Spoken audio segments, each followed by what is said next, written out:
Those of us who have been so fortunate as to have been born in a free society tend to take freedom for granted, to regard it as a natural state of mankind. It is not. It is a rare and precious thing.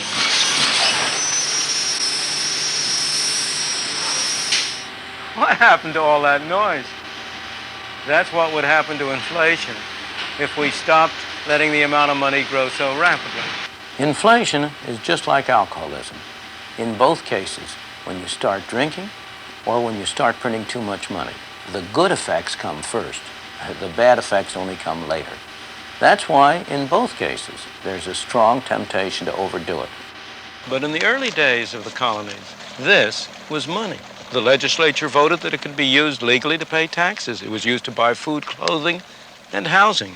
Now, you know how money is. There's a tendency for it to grow, for more and more of it to be produced. And that's what happened with this tobacco. And as always, when there's more money, prices went up, inflation.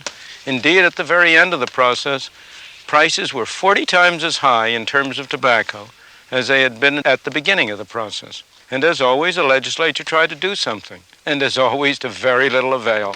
One reason why inflation does so much harm is because it affects different groups differently. Some benefit, and of course they attribute that to their own cleverness. Some are hurt, and of course they attribute that to the evil actions of other people.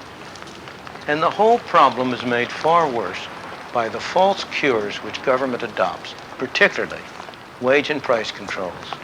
Every country that has had the courage to persist in a policy of slow monetary growth has been able to cure inflation and at the same time achieve a healthy economy.